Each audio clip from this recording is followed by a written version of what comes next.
Randy, muchas gracias y buenas noches para ti, para nuestros televidentes y radio oyentes. Como bien tú explicabas, dentro de la estrategia para enfrentar este periodo y para impulsar la economía del país, los ministerios, sobre todo los llamados ministerios globales, que están relacionados con la economía, la finanza, la banca, y que un poco también tienen dentro de sus funciones rectoras, pues llevar todas las políticas y todas las medidas que permitan que el país transite en lo que llamamos los equilibrios económicos financieros. Por tanto, todas las medidas que estaremos hablando en la tarde-noche de hoy son medidas transversales, son medidas además para contribuir, para respaldar, por supuesto, el desarrollo de los sectores estratégicos, para compulsar la implementación correcta, para compulsar la implementación lo más rápido posible de las medidas que nos lleven a desarrollar y a impulsar los sectores que hoy el país tiene necesariamente que llevar un desarrollo más acelerado, como es la producción de alimentos, como es la energía renovable y en fin todo un grupo de sectores que estaremos explicando en la medida que expliquemos las acciones. Ahora, en modo de recordatorio, yo creo que es importante quizás relacionar unos cuantos o algunos de los principios de la estrategia que fueron explicados por el viceprimer ministro Alejandro Gil en días pasados aquí en la mesa, para que un poco se puedan entender por qué las medidas que vamos a aplicar instrumentan y contribuyen al cumplimiento de esos principios. Estamos hablando, como bien se explicaba, de mantener la planificación centralizada, pero al mismo tiempo defender e incentivar y estimular la producción nacional, buscando e implementando acciones que destierren la mentalidad importadora y sobre todo potenciando las exportaciones, lo que vamos a estar explicando también. Regular el mercado, pero regular ese mercado no con medidas administrativas en su generalidad, sino ir a instrumentar métodos indirectos, incentivos también, incluso penalizaciones en algunos casos que nos ayuden y que contribuyan, por supuesto, también a las regulaciones de ese mercado, a incentivar incluso la competitividad, la eficiencia, el ahorro, el mejor hacer, para realmente poder entonces llevar adelante la producción de bienes y servicios a la población y sobre todo a la exportación y a la sustitución de importaciones. Muy importantes las medidas que también el sistema financiero está proyectando para lograr ese necesario complemento entre todos los actores económicos. Cuando hablamos de ese complemento, hablamos de los encadenamientos productivos y hablamos también de ir al mercado, de ir a la producción de bienes, a la prestación de servicios, en igualdad también de condiciones, donde tiene que primar la calidad, donde tiene que primar la racionalidad y por supuesto el necesario complemento lleva también un grupo de medidas en el orden del sistema financiero que instrumenta el Ministerio de Finanzas, pero también la banca, el Ministerio del Trabajo, es decir, el Ministerio de Economía. Y por supuesto está dotar de mayor autonomía al sector empresarial. También estaremos hablando de esa autonomía y qué otras medidas vamos a adoptar en el orden financiero para esa autonomía en los presupuestos locales, en el menor manejo de sus presupuestos en los municipios, buscando que ese presupuesto compulse el desarrollo territorial. En función de eso, las medidas a implementar por el Ministerio de Finanzas son prácticamente más de 30 medidas en un grupo de órdenes, digamos así, que tiene que ir instrumentando. Aquí nos vamos a referir a las medidas fundamentales. Por ejemplo, en todo lo que tiene que ver con el sistema presupuestario, estamos hablando de 11 medidas prácticamente y bueno, vamos a explicar las fundamentales. En primer lugar, algo que decíamos al inicio, y es que en la implementación de toda la estrategia económica debemos velar e ir implementando mecanismos que prioricen la sostenibilidad fiscal en la concepción y diseño del presupuesto del Estado. Un presupuesto en el que aplicaremos un grupo de medidas que lo irán haciendo más flexible, lo irán haciendo más novedoso, pero al propio tiempo buscando ese necesario equilibrio entre la generación de ingresos al presupuesto que nos permitan no solo financiar los gastos sociales, sino también compulsar, incluso incentivar y respaldar el desarrollo económico, que es lo que va a permitir la generación de más ingresos en función también de mejorar nuestros déficits presupuestarios sin deteriorar la financiación a los gastos sociales, porque ese es uno de los méritos que tiene el presupuesto cubano. Es decir, todo lo que vamos buscando es en función de generar ingresos, pero manteniendo nuestras conquistas, mientras en otros países se cierran los beneficios sociales, mientras en otros países se toman terapias de choque. Las primeras medidas que se anuncian como consecuencia de la crisis son esas, de congelamiento de salarios. Exacto, son en contra de la población, de esa ciudadanía, de ese productor. Pues aquí nosotros lo que buscamos son medidas que compulsen la producción para seguir sosteniendo la calidad en el sistema de salud pública. Y me paro en este punto porque también se refería el compañero Alejandro Gil y la dirección de nuestro Estado y de nuestro gobierno al necesario ajuste que hemos tenido que hacer al presupuesto estatal este año, como resultado precisamente de los efectos de esta pandemia. Un ajuste que nos lleva a todos los actores que están vinculados con el presupuesto,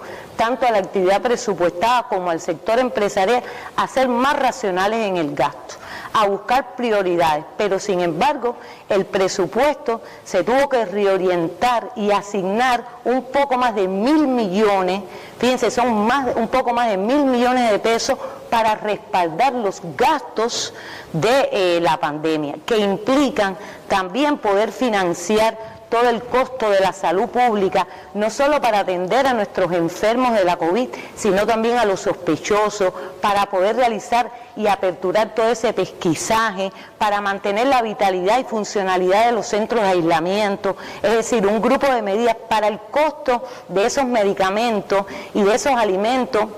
que reciben todas las personas que de una manera u otra, con ingresos hospitalarios o no, porque están en centros de aislamiento, pues reciben de manera gratuita y sin costo alguno, lo que demuestra una vez más que el centro del presupuesto del Estado también, como expresión financiera de esa voluntad política, es de que el hombre es el centro de atención. Por eso, escuchar esa cifra, ministra, más de 1.000 millones de pesos, por eso también indigna o duele de alguna manera que pasen cosas como las de Bauta. Exactamente. Porque el país ha hecho un esfuerzo extraordinario y en el momento en que estábamos en la mejor situación, de pronto una indisciplina, un no atender la responsabilidad social que tenemos, provoca todo esto que ha provocado esta situación de Bauta. Y es un gasto extra que hay que hacer cuando estábamos en las mejores circunstancias, sin dudas, para seguir avanzando en la etapa de la recuperación. No, y además donde se presupone que estamos hablando de un municipio, de una provincia que entró en fase 3, donde se dinamiza la economía de nuevo en los territorios, y de pronto ese municipio pues tiene que cerrar. Pero ahí está el presupuesto cubano para financiar. Por eso también nosotros en la implementación de esta medida exigimos también disciplina y exigimos sobre todo desde la óptica de las finanzas control a través del fortalecimiento de la contabilidad. Y por eso también hay un grupo de medidas reorientadas en la estrategia económica a hacer también cosas distintas para lograr una real disciplina contable financiera, un poco que condicionando la disciplina contable al otorgamiento, por ejemplo, de los financiamientos. Una empresa o una unidad presupuestada que no tenga control de sus recursos, que no controle y registre adecuadamente sus operaciones, pues no podrá ser objeto de financiamiento, porque no estamos en condiciones, por supuesto, de despilfarrar los recursos tan limitados, y todos tenemos la alta responsabilidad de cuidar nuestro presupuesto. Yo creo que también tenemos que adoptar medidas en cuanto a que el presupuesto tiene también que rentabilizar y no ver el presupuesto solo de la óptica del gasto, sino también cómo el presupuesto pues puede ayudar a respaldar los procesos inversionistas del país. Por eso una de las medidas que integran la estrategia es potenciar el fondo de inversiones, un fondo de inversiones desde el presupuesto del Estado, que incluye, y nos acompaña nuestra ministra presidenta del banco también, las inversiones financieras, es decir, cuánto tendríamos o en qué sectores poner entonces ese fondo de inversiones que le genere al país, por supuesto, un impulso en las áreas clave y en los sectores estratégicos. Ayuda a la conducción económica, de qué es lo que se quiere a la construcción de infraestructuras, de proyectos que nos permitan entonces incrementar y diversificar sobre todo los rubros exportables, que nos permitan además desarrollar un grupo de empresas y un grupo de prestaciones de servicios que son rentables para el país, que además permiten también hacer exportaciones desde frontera, que es muy importante porque no solo generamos divisa vendiendo productos hacia el exterior, sino también que tenemos servicios que podemos potenciar. Y también, por supuesto, las construcciones de infraestructura. Pero es un fondo que también tiene una rentabilidad, busca una rentabilidad y, por supuesto, un reintegro de parte de esa inversión que genere más ingresos en función también del gasto social y al propio tiempo para seguir invirtiendo. Yo creo que es algo muy novedoso, pero como nos decía el presidente y como lo reitera muchas veces, lo tenemos que hacer bien y desde su instrumentación deben hacer correctamente, con los indicadores bien definidos, cómo medir su impacto, las metas anuales a las que queremos llegar con ese fondo de inversión. Las inversiones para los alimentos, que son clave. El sector agroalimentario y la producción de alimentos tienen la prioridad, como decimos nosotros, en todas estas medidas y sobre todo en los incentivos. Y por supuesto los presupuestos locales tienen otra dimensión en esta estrategia. ¿Cuál es el cambio del presupuesto local? Sí, a ver, ¿cómo es el cambio? Nosotros, una de las medidas que están en la estrategia, y ahí está lo transversal del sistema financiero, es incrementar y potenciar en términos objetivos la autonomía, sobre todo, y el autoabastecimiento de producciones locales, lograr la mayor producción local posible en cada territorio y lograr al propio tiempo con esos proyectos de desarrollo local y con la política de desarrollo territorial que recientemente fue aprobada en el Consejo de Ministros y que me imagino habrá una mesa redonda para explicar. En estos días bueno, pues el presupuesto desde el sistema financiero tiene diseñado en la estrategia un grupo de medidas que flexibilizan la operatoria de los presupuestos locales. Como conocen, nosotros todos los años vamos explicando medidas que hasta ahora un poco estaban dirigidas en crearle más capacidad de ingresos a los presupuestos desde la planificación centralizada y desde el presupuesto. Bueno, aquí estamos hablando, por ejemplo, de que los presupuestos locales puedan acceder gradualmente a mecanismos adicionales de financiamiento, es decir, tengan la capacidad de endeudarse y por tanto puedan pedir crédito o emitir letras para precisamente respaldar proyectos productivos, para respaldar determinadas líneas de producción que con los ingresos y con la rentabilidad que eso recoge, que en primer lugar va a jugar una función social esencial, que es la producción de alimentos, pero con esa rentabilidad y con esa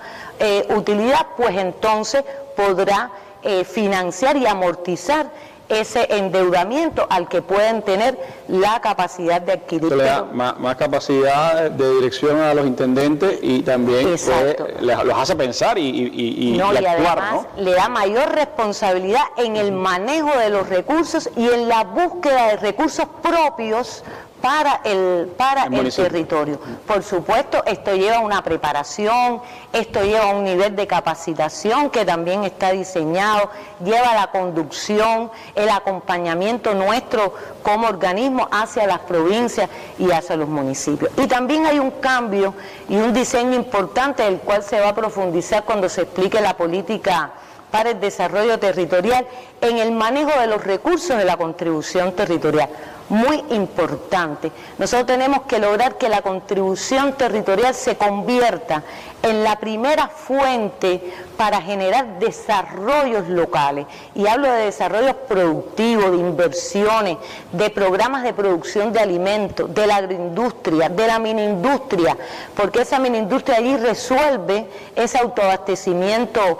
municipal. Y entonces está el diseño de mecanismos como por ejemplo la administración en fideicomiso de esos recursos, un poco para que la población entienda, esa es la administración a través de una agencia bancaria que administra esos recursos que se ubican ante determinados proyectos y que tienen un reintegro. Incluso van a tener como ventaja que aquellos recursos que están administrados, que están en fideicomisos, que no sean ejecutados dentro del ejercicio anual, porque el presupuesto tiene un carácter anual en su ejecución, pues puedan traspasarse en la continuidad de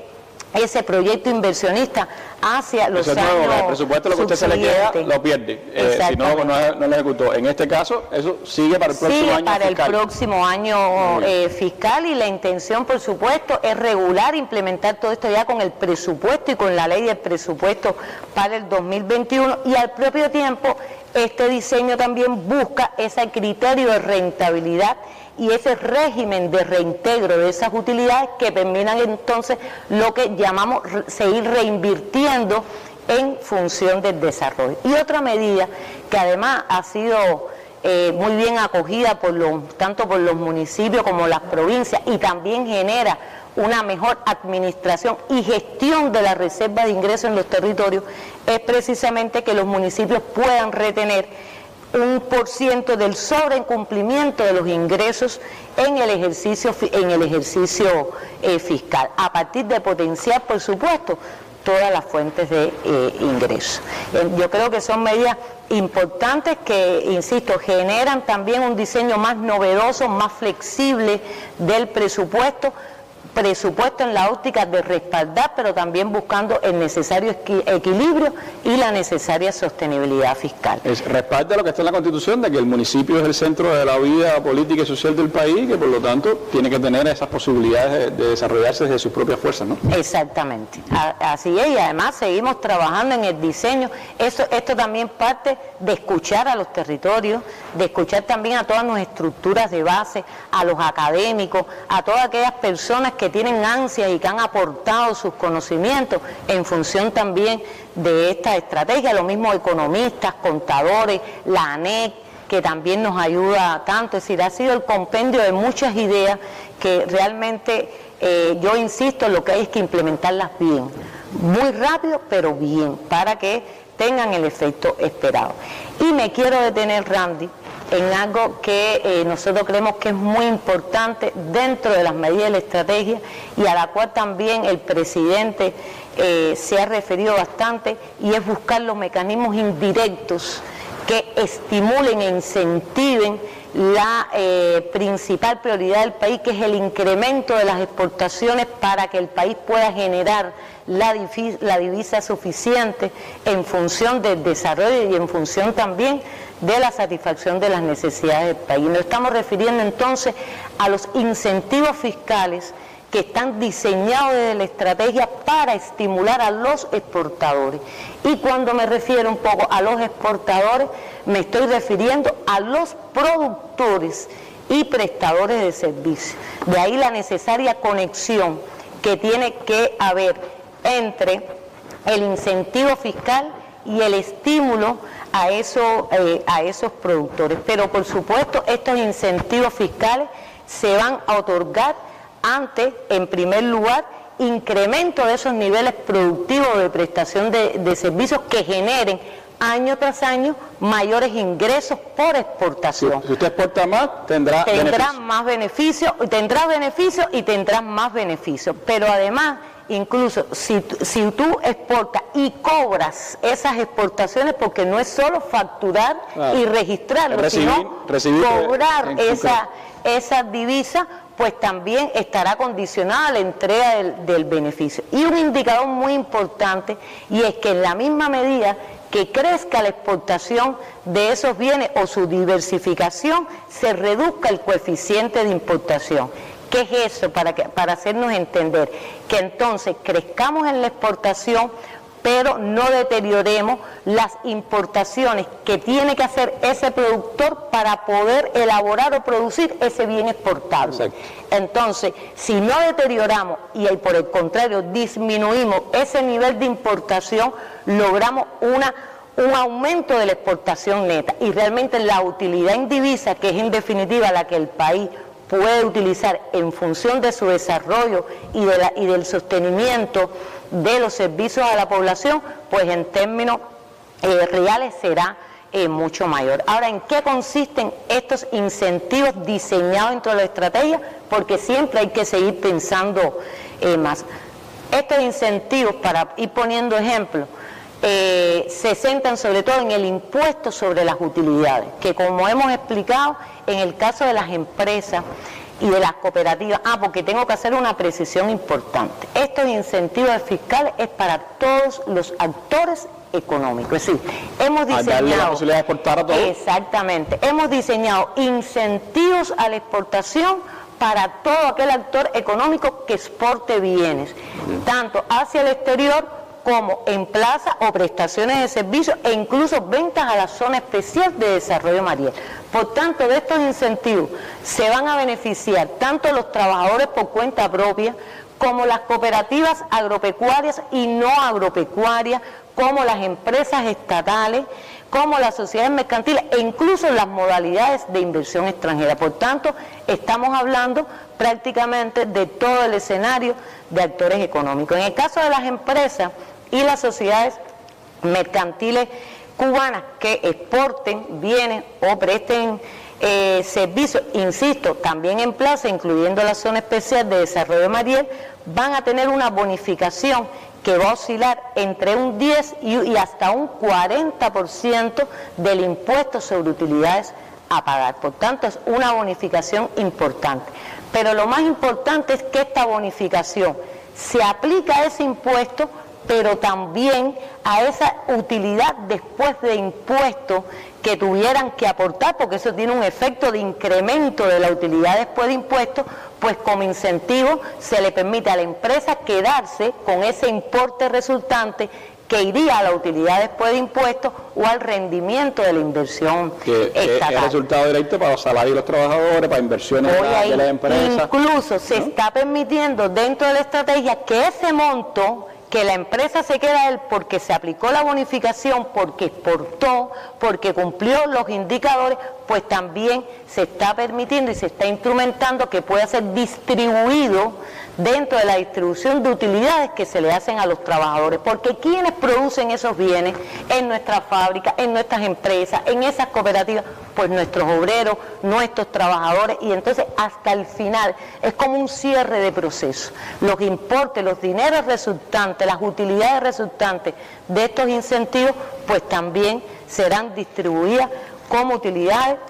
a los trabajadores. En el caso de las empresas mixtas, los contratos de asociación económica internacional, que como conocemos ya tienen un régimen especial de tributación menos gravosa, pues podrán aplicarse bonificaciones entre un 10 y hasta un 30%. Las cooperativas, insisto, agropecuarias o no, entre un 5 y hasta un 20% de la utilidad per cápita. Aquí los porcientos un poco cambian, no porque demos tratamiento distinto, sino porque la determinación del impuesto, esto me llevaría a otra mesa, tiene diferentes formas de cálculo. Claro. De ahí que tiene otros beneficios. Exactamente, de ahí que los porcientos varíen en esa magnitud, pero en términos de impacto prácticamente es el mismo en todos los actores. Y a los trabajadores por cuenta propia y otras personas autorizadas, ese beneficio se va a aplicar en el impuesto sobre los ingresos personales, que va a ir entre un 5 y hasta un 15% del impuesto a pagar, que creemos que va a tener un impacto importante. Estamos trabajando aceleradamente para que la instrumentación de estas normas pues sean lo antes posible, y ya con el cierre fiscal del año 2020 pues puedan las entidades que son productoras de bienes exportables y de servicios aplicarse estos incentivos fiscales. Bueno, la ministra de Finanzas y Precios daba importantes informaciones sobre cómo el incentivo a la exportación y a la disminución de las importaciones no pasa solo por declaraciones políticas, pasa por acciones prácticas que ya se van a implementar y que tienen en los incentivos fiscales pues uno de sus componentes esenciales. Pero esos incentivos solo serán para los sectores exportadores, o hay algunos otros sectores que el país quiere potenciar y que tendrán también incentivos fiscales, ministra. Sí, Randy, en correspondencia incluso con la estrategia y el Plan Nacional de Desarrollo hasta el 2030, nosotros hemos diseñado incentivos que un poco también respaldan, insisto, los sectores estratégicos y los ejes estratégicos. Si nosotros tenemos definidos cuáles son las prioridades dentro de esos sectores estratégicos, pues allí es donde tenemos que diseñar los incentivos y sobre todo mecanismos indirectos que nos ayuden a estimular el desarrollo de esas inversiones y sobre todo la generación de bienes. Y uno de los sectores, por ejemplo, en los que estamos trabajando un grupo de incentivos fiscales, no solo incluso en los impuestos sobre utilidades, sino también en otros aportes al presupuesto y también desde la óptica, como explicaba con el Fondo de Inversiones, de los respaldos presupuestarios, pues es, por ejemplo, el sector de la energía renovable. Un sector muy importante para el país, estratégico en nuestro Plan Nacional de Desarrollo Económico y Social hasta el año 2030, tiene una participación importante dentro de esta estrategia y por supuesto ahí tendrá un diseño integral e integrador de incentivos que estimulen pues el desarrollo más acelerado o en el menor de los plazos de esa energía renovable que tributa por supuesto también a la eficiencia energética de nuestro país, y lo estamos trabajando de conjunto con el Ministerio de Energía y Minas. Y hay un sector muy importante que se le están diseñando muchos mecanismos indirectos y sobre todo también de ordenamiento para compulsar algo muy necesario en estos tiempos, que es el de la producción de alimentos. Y explico la producción de alimentos y en el sentido más bien completo, no solo la producción agropecuaria, sino también la producción industrial de alimentos. Y ahí estamos evaluando la aplicación, por ejemplo, de incentivos a la miniindustria, de esas producciones que se generan. Fíjate que es integradora la estrategia, porque estamos hablando de miniindustrias locales que generan producción de alimentos y por tanto al mismo tiempo estamos incentivando no solo ese autoabastecimiento municipal, sino también producir bienes para la población de esa localidad y de esa comunidad. Ahí se están diseñando también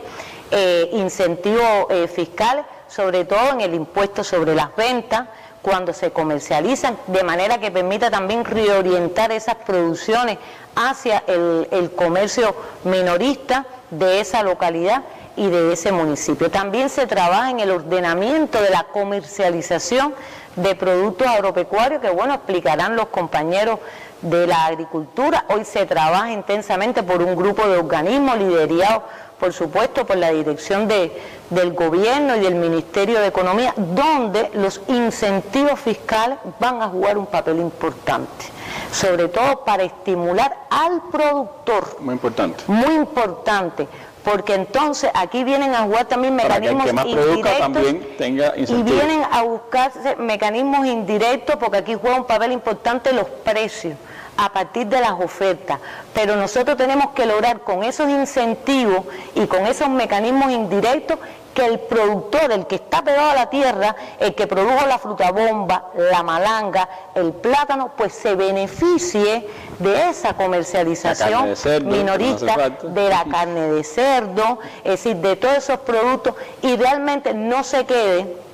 como decimos nosotros, en el proceso de comercialización o a nivel de los intermediarios, todas las utilidades y las ganancias de esa comercialización. Eso lleva también un diseño de ordenamiento y sobre todo para compulsar, compañeros, la venta de productos. Primero la producción, porque para vender cualquier actor económico, cualquier forma productiva, lo primero que necesitamos es producir y sobre todo estimular las producciones que como decimos nosotros, sean de ciclo corto, que generen alimentos para la población, la sostenibilidad alimentaria que es tan importante, y para ello entonces tienen que venir los incentivos en el orden financiero, también los habrá en el orden crediticio, ¿entiendes? Para poder lograr el estímulo a esas producciones. Y sobre todo algo que me quiero referir, que es que no haya impago a los productores, es decir, no solo incentivos para producir más, sino también para que no se produzcan baches ni brechas en el pago que hay que hacerle a esos productores por haber cumplido con la contratación y con las producciones. Problema no resuelto, exactamente. Problema no resuelto, y por eso decíamos, no solo vamos a dar incentivos, sino también creemos que habrá que penalizar y habrá que adoptar las medidas una vez diseñado toda esta estrategia, que bueno, también explicará el ministro de la Agricultura, en buscar que las empresas o que las entidades comercializadoras le paguen a tiempo a los productores. Y por ejemplo, ya está en vigor la resolución del Ministerio de Finanzas que dispone incentivos fiscales a algo muy importante en el país, de lo cual nos ha insistido muchísimo la dirección del Estado y del Gobierno, y es que a todo le pongamos innovación, porque precisamente con la ciencia y con la innovación pues vamos a lograr, por supuesto, que los resultados sean mucho más productivos, más eficientes y sobre todo al más corto plazo. Y además hay mucha generación de ideas. Los científicos en todos los órdenes y en todos los sectores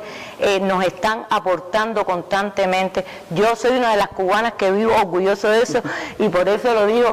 digo en todas partes. Y entonces se ha diseñado un grupo de incentivos para las entidades y las empresas que califiquen de alta tecnología. Por eso que explicamos aquí de cómo se van a calificar esas empresas, cuáles eran los términos en los que podían aspirar a hacer ese tipo de empresas, y tenemos varias. Dentro del polo científico tecnológico nuestro hay varias que tienen esa posibilidad. Lo que aquellas que califiquen tanto dentro del polo científico, de los de Biocuba Pharma, como de otros sectores, porque también las hay de otros sectores, pues estarán beneficiadas con un régimen de pago de impuestos, que es un régimen que incentiva, con una disminución importante en el pago de utilidades, se le exime de los impuestos indirectos, lo que nosotros llamamos el impuesto sobre las ventas, incluso de los pagos de los aranceles por aquellos equipos, maquinarias y tecnologías que requieran importar en función de esos procesos de innovación y de desarrollo que tengan que realizar. Y muy importante, en función también de dar cumplimiento a la política de informatización de nuestra sociedad y del país, ir desarrollando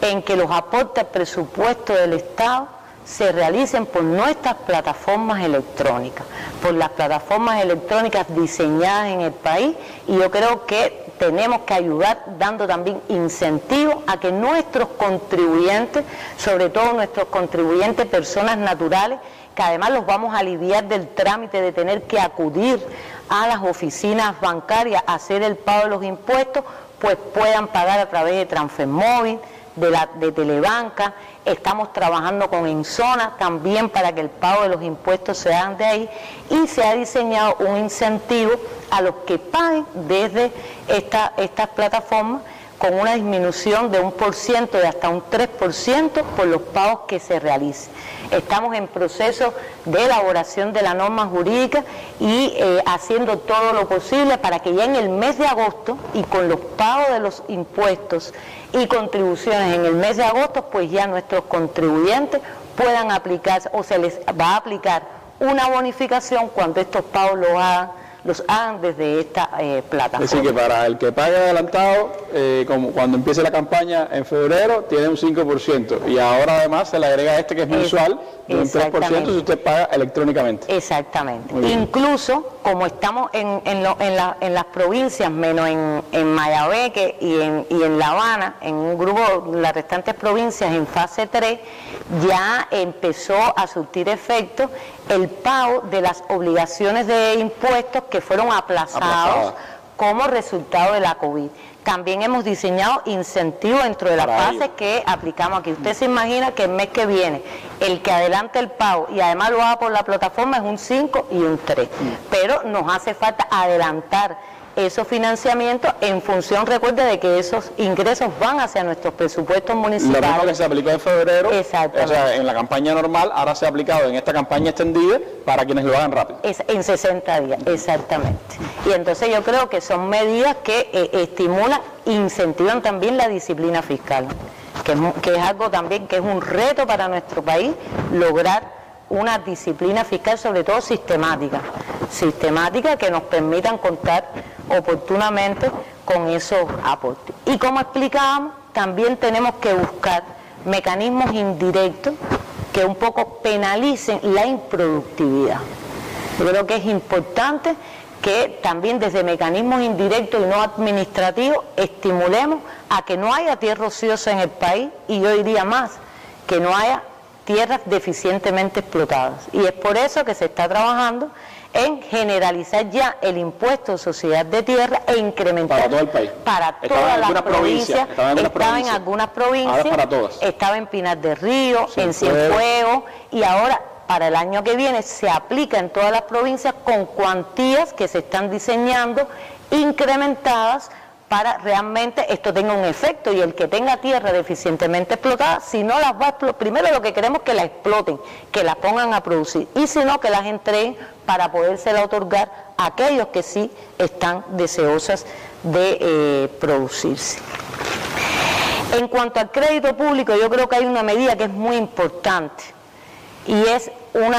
de los artículos enunciados incluso en la ley del presupuesto del Estado de este año, en los que también estamos trabajando aceleradamente, tanto la Banca Central como el Ministerio de Finanzas y los restantes organismos globales, que es instrumentar, cosa que no es fácil porque no estábamos acostumbrados a ello, el mercado de deuda pública en el país, que no es más que dar la apertura a que participe el sector empresarial en la adquisición de bonos soberanos, es decir, adquiriendo ellos créditos del Estado cubano, bonos soberanos de la República de Cuba, y diseñar entonces la incorporación también paulatina de personas naturales que con sus ingresos lícitos generados por sus actividades, pues entonces puedan también adquirir y hacer una inversión financiera a través de la adquisición de bonos soberanos, lo cual tiene como objetivo fundamental exactamente diversificar la participación de nuestros actores económicos. Por eso decíamos, hay que buscar una conexión integrada, porque también esas son inversiones financieras, y bueno, pues debemos ir buscando la participación de los actores de una forma, por supuesto, regulada, ordenada. Todo aquí se va a hacer con base a normas en la financiación de nuestros déficits presupuestarios, que hoy está concentrado en el sistema bancario, y contribuir, por supuesto, entonces a la sostenibilidad fiscal en términos de endeudamiento público. No puedo dejar de explicar qué hay diseñado en términos de política de precios. Algo de lo que usted en su última intervención recuerda hablaba, ¿no? Que estaba trabajando. Exactamente. Explicar lo siguiente, como primera medida dentro de la estrategia en términos de precios, aparece una que yo creo que está bien clara, que es establecer de manera gradual. Fíjense que esto lleva a una gradualidad porque es un tema complejo, un tema además que lo mueven muchos resortes. Una política de precios se mueve también en función de todo lo que hemos hablado, la producción de bienes, la necesaria oferta, la diversificación de esas ofertas, la presencia de varios actores económicos que estén conectados entre sí, una cadena de comercialización que asegure una eficiencia en la distribución de esos bienes y esos servicios con la participación de todos los sectores económicos, y es por ello que estamos hablando de establecer de manera gradual una política de precios única, porque lo que lleva a precio es el producto y no diferencia entre los actores económicos. Por tanto, estamos en el diseño de una política de precios que tiene que ser única, que tiene que ser inclusiva, no exclusiva, y que busque igualdad de condiciones para todos los sujetos de la economía, tanto el sector estatal como no estatal, porque ¿a qué nos estamos refiriendo? A una política de precios que es sobre los productos y sobre los servicios, y no sobre quién lo produzca. Si usted es más eficiente, tendrá más beneficios. Y si usted es más competitivo, tendrá más beneficios. Y si usted es más racional en la producción de esos bienes, e incluso es más eficaz porque fuiste más rápido, porque utilizaste más oportunamente el momento, los recursos, pues entonces obtendrás mayores beneficios. Esta es una política que va a otros empeños, muchos mayores, donde además estamos buscando la adaptación a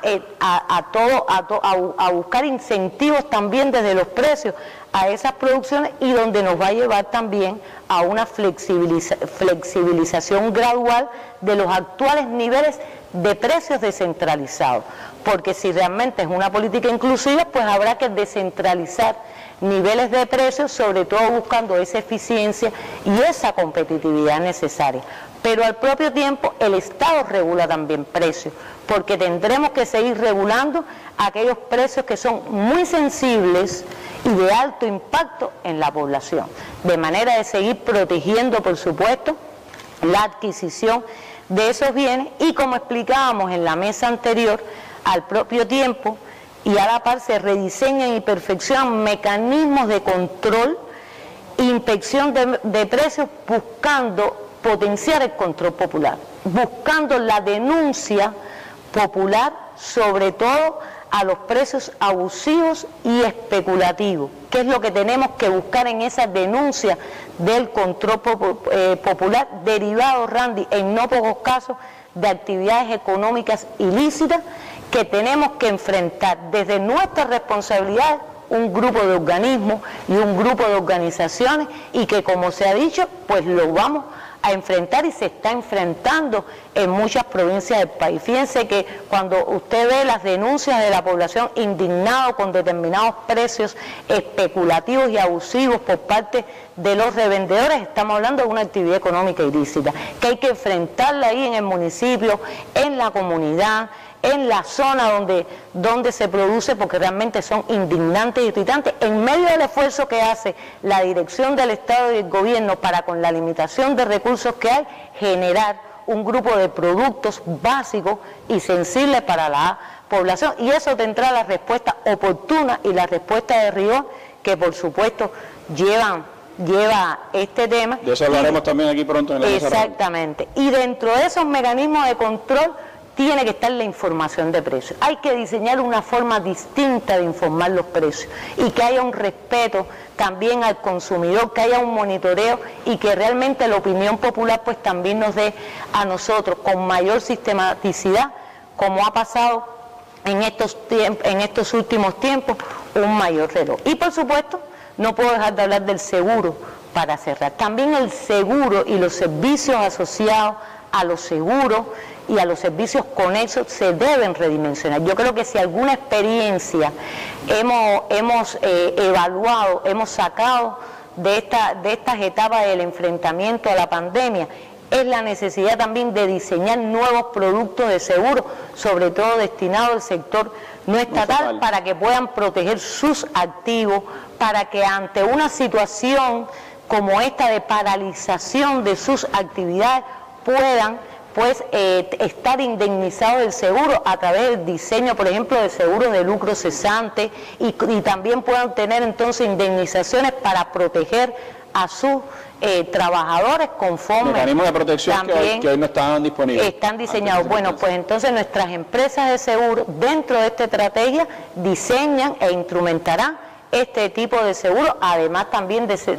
seguros que coadyuven también al sector productivo, y no puedo dejar de mencionar a la producción de alimentos, donde también estamos participando en el diseño también de complementos del seguro como forma de financiación a nuestros productores para poder cubrir sus riesgos. Yo creo que son un grupo de medidas muy abarcadoras, como bien te explicabas, con un carácter transversal, que el Ministerio de Finanzas y todo el sistema de administración financiera tiene el compromiso y la alta responsabilidad de aplicarlo rápido, de aplicarlo bien, y sobre todo de poder buscar el entendimiento, el entrenamiento, para que a nivel primario desde nuestras empresas, desde nuestras unidades empresariales base, desde nuestras formas productivas cooperativas, desde todos los actores, pues haya un entendimiento y entonces se apliquen correctamente en función del cumplimiento de esta estrategia. Ministra, en el ámbito de la seguridad social, que es uno de los asuntos también complejos dentro del presupuesto por el monto tan elevado que significa, hay también sí, no hay precisiones, hay medidas, quizás no las expliqué por un tema de tiempo y también darle la oportunidad a nuestra ministra Martelena, ¿no? Pero hay un grupo de medidas encaminadas a buscar una mayor participación de las personas en la contribución a la seguridad social. Como hemos explicado muchas veces, es la seguridad social en Cuba uno de los proyectos más humanistas que tiene la revolución. Nosotros financiamos en los últimos años casi 7.000 millones en términos de seguridad social para que las personas que contribuyeron a su trabajo pues puedan entonces ser retribuidos con sus pensiones, con sus jubilaciones, pero es más el tiempo que disfrutan de esas pensiones porque tenemos una población que además tiene un alto, tiene dinámica demográfica que vive bastantes años después de su retiro y siempre la financiación es mucho más alta que la contribución que fueron haciendo. Entonces también como parte de esa estrategia, de conjunto con el Ministerio de Trabajo, de conjunto con el Ministerio de Economía y la Academia, estamos trabajando en buscar otras fuentes que incluye también el seguro, para buscar un seguro de vida a más largo plazo que permita también incluso diseñar productos que la persona pueda también contar con esa fuente de financiamiento una vez que se jubile. Imagino que todo esto que nos ha explicado llevará varias resoluciones, explicaciones, búsqueda de información. Todas estas medidas que bueno ya pueden acudir al sitio web institucional de nosotros, como siempre decimos, nosotros siempre ponemos nuestra lámina con todos nuestros teléfonos, con toda la identificación de nuestras páginas institucionales. Pues también todas estas medidas están ya puestas en nuestro sitio web, tanto del Ministerio de Finanzas como del ONAC, y se emitirán las normativas que se requiera. Estamos previendo incluso muchas de ellas en la ley del presupuesto, otras a través de decretos del Consejo de Ministros, otras a través de resoluciones y acuerdos del Comité Ejecutivo y resoluciones del Ministerio de Finanzas. Mucho trabajo, pero con mucho compromiso y por supuesto con ganas de hacer muchas cosas.